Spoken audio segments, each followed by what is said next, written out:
The band Foreigner will be inducted into the Rock and Roll Hall of Fame on October 19th, and I couldn't be happier because they were always one of my favorite bands in the 70s and 80s. I was in high school, starting to wind up high school when their first album was released. Interestingly, their second album, Double Vision, did even better than the first. They're being inducted into the Rock and Roll Hall of Fame with the likes of Peter Frampton, Mary J. Blige, Kool and the Gang, the Dave Matthews Band, and many others. We talked to Lou Gramm a little over a year ago, and we were talking about the fact that there was one song, their biggest song, I Want to Know What Love Is, that basically tore the band apart.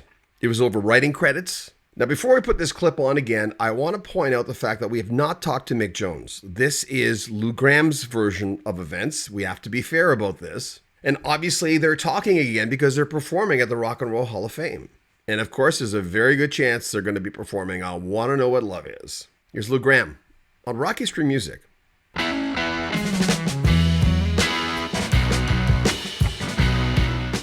I Want to Know What Love Is. You were a big part of the writing of that song. How did that go down? Mick had when I moved from Croton on Hudson to a place called Katona, which was a sweet little town. Well, it was a city actually, but it was very small. And I had a nice house with 2 acres, and it was just a beautiful place to live. And Mick bought a house in Bedford Hills, which was an exclusive part of the area. And his home was $2-3 million. It had 15 acres. It had 8 bedrooms, and as nice as my house was, he made my place look like a shack. Okay, and so he would go up. He and his family would go up there for weekends. He spent the week in the city, and on the weekends he would go north to Bedford Hills and stay at his mansion. And that's where he and I would work. It would take me less than 10 minutes to drive from my house to his house in Bedford Hills. And just like the old days, I would arrive there around dinner time. I'd have dinner with him, and we'd immediately go into a little tiny room with his equipment and his tape machines and stuff, and a mic for myself, and we would work on song ideas. And that's where he played me the intro to I Want to Know What Love Is. Da, da, da, da, da. And on a cassette player. And after the intro, he started playing the chords of the verse, and I could hear in the background him humming a little melody, and he goes, "Don't pay any attention to that." He goes, I was just fooling around, but I liked what he had put down, and we started to work on the song,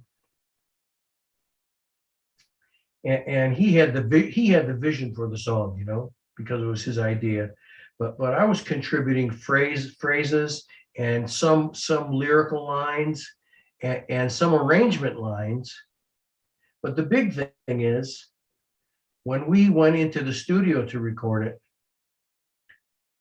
a friend of his, a really cool black gentleman, came in and said that he was working at an all-black gospel label, and he listened to what we had recorded so far, and he says, that song needs a gospel choir. He says it's beyond a ballad. It's ethereal. It has gospel overtones all over it, and we hadn't even thought about that.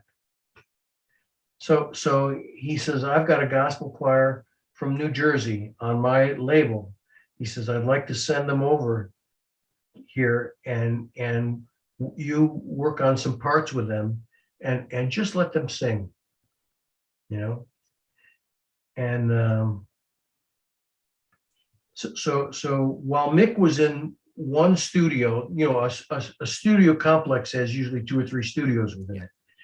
So he was in one studio working with the choir. Okay, I was in another studio with another engineer singing the song by myself.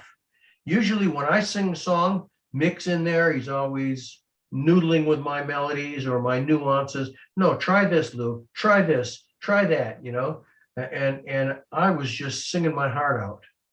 Okay, nobody to criticize or suggest anything. Just leave me alone. Let me sing, and I did.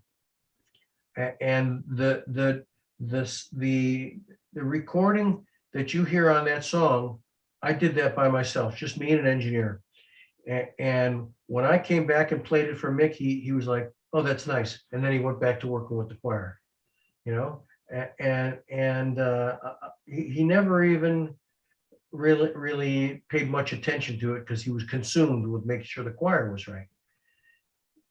And at that point, I helped him with it. But quietly, that lead vocal part with all the ad libs and everything became the crux of what that song was built on, including the ad libs from the choir at the end and everything like that. That was all based around the vocal that I had accomplished by myself with no input from anybody.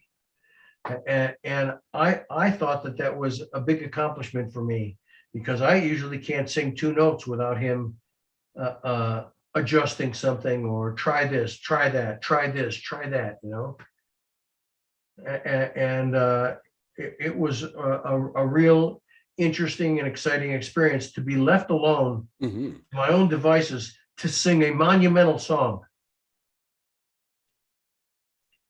And so the song was complete, and it sounded fantastic. And usually towards the end of an album, when all the songs are recorded, Mick and I would go into an office or something like that, and we would take little Post-it notes and write down each song and what we thought our share of the song writing should be.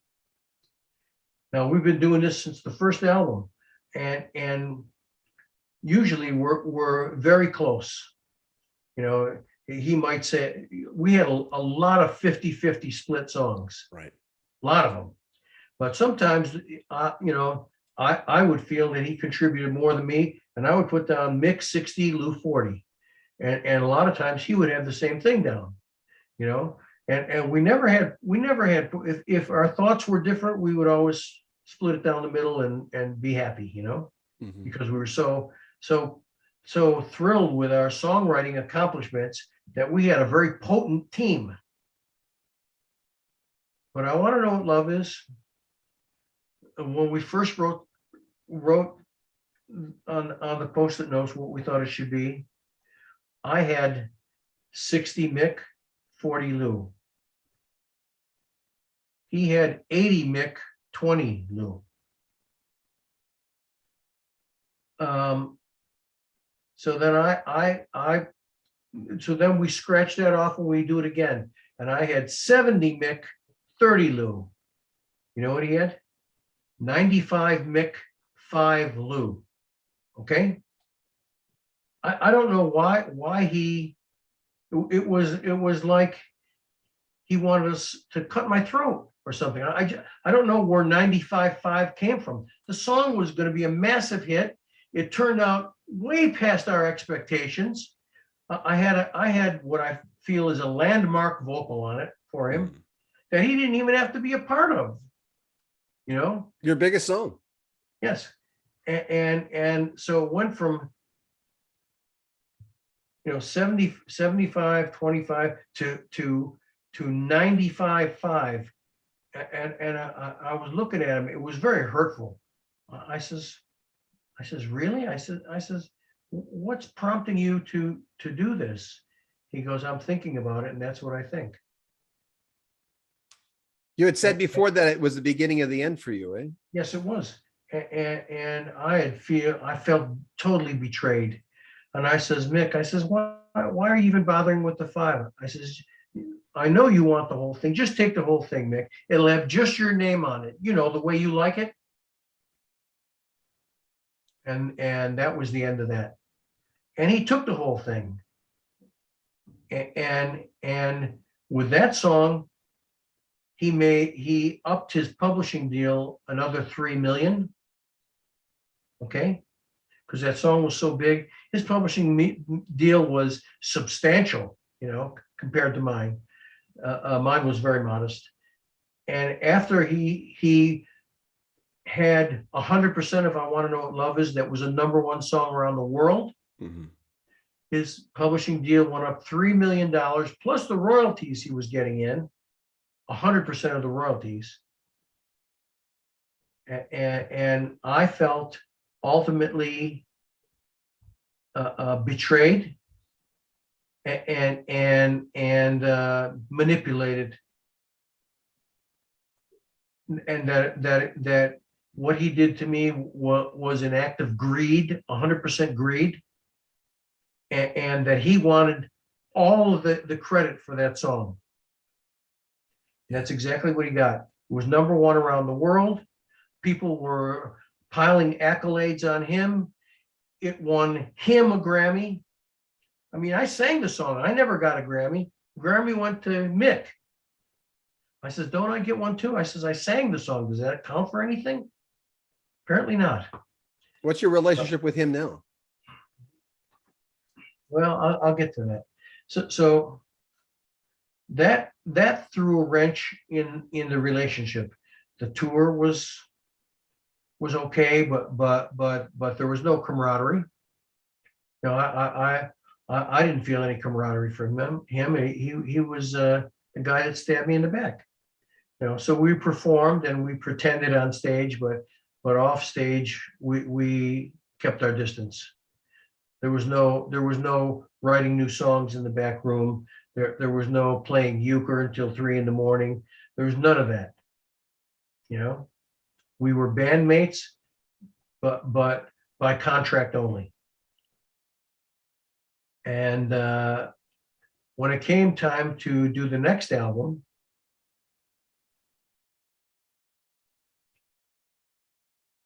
he played me 4 songs that were complete. Lyrics, music, melody, and arrangement. And he said to me, he says, listen to what I sang. He says, and do it verbatim like that. Melody, words, everything. He says, you don't even have to think about it. Just do it. So those songs were his 100%. I was only a little piece, just the voice of the song, nothing important. And so after that beginning to the album, when it came time to, when there was room for me to contribute, I didn't. Mm-hmm. At that point, I didn't want anything to do with the album. It's kind of like it takes your heart out of it almost. Yes, it does. And you know what the first song on that album that was written and that the band recorded? I don't want to live without you, a ballad. So there were some pretty good rock songs on there, and towards the end, I did contribute a little bit. But the first single was Yesterday, which is a good song. Mm-hmm. Second single was I Don't Want to Live Without You. I think #1 around the world again. And again, accolades for being such a great songwriter, and the money was pouring in for him. And at that time, at the end of that, I was really bitter, and I honestly didn't want anything to do with him, because I felt he was not only betraying me, but purposely cutting me out from the inner circle. That he used me to a point, and then after he made a huge hit on his own with I Want to Know What Love Is, that he was going to do it again with I Don't Want to Live Without You. And he did do it again. And I had nothing to do with that song. and you know what? I didn't even sing that song the best way I could. I did a very slight imitation of Dean Martin. I sing that song like, I don't want to live without you. You know, it was a put on. It wasn't really Lou Gramm singing. It was Lou Gramm pretending I was Frank or Tony. You know, Yeah, but you still did a really good job. it was a good job, but if you listen closely, it was mimicked a little bit. You know, and he never caught it, but I knew what I was doing. You know, and after that happened, and it went number one. I I think the album after that, I had very few contributions, and I wouldn't even tour to support that album. I quit the band. Mhm. That'll do it. That'll do it. Yeah. But you came back. Well, he and his wife, after that, he and his wife, and I think his two younger kids went on an ocean tour that went around the world. I think he was on tour on the liner for 5.5 or 6 months, you know, with various stops at different cities and retooling and refueling and all new stuff that they brought on for food and stuff. It was a real ocean going vessel that you know, when you think of being on one of those ships, you think a week or 10 days, and they dock and you fly home. He was gone a long time.